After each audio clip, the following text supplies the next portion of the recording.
Eric Townsend, live on the road here in Portland, Oregon, and I'm actually at the world famous vacuum museum here in Portland. I think the only one actually that's here around vacuums. And it's interesting, we think of vacuums, and I know you're seeing Intel and you're like, how's the tie here technology-wise? But I'm interested, it's actually something that everyone's running into right now out there, and I want to give you a little stat.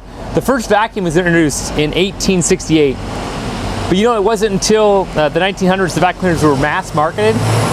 So 40, 50 years go by until that mass market happened. Now, you're probably thinking, okay, there's other products out there that may take a while to get started, and I'll give you one that applies to all of us, right?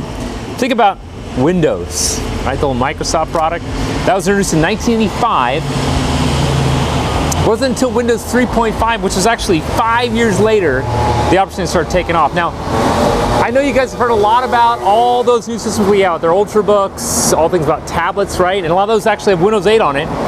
And now in Windows 8, right, there's more than 100 million systems that are out there, right, that are actually already in market now. With Windows 8, you have to think about all those other systems that have to be refreshed, right? So there are some that can be, when we say the 100 million are out there, those are ones that you could put Windows 8 on, but there's a lot of them that are older, that may not run as well, right? So if you think of those old systems that are out there, there's 62 million machines out there that are 5 years or older, right? 34 million that are actually 6 years and older. So you have this opportunity, this older systems, i.e. like the vacuum cleaners, right? And they have the opportunity to be refreshed. So we talk about all these numbers, right? The growth opportunity you have, how big the market is. And always people say, well, gosh, you know, I've got that system that actually is running XP, or I may upgrade them to Windows 7. Why do I need to get a new system? And I really point out the new things around touch coming, right? So these touch applications are coming about. This is valid for your customers. So when you're thinking about refreshing, don't just think about the environment today, right?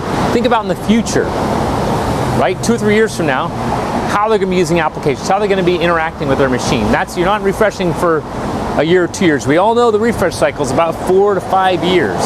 So make sure you're thinking about that, and make sure you're giving them new technology. Live at the world famous vacuum museum, Eric Townsend on the road, Portland, Oregon.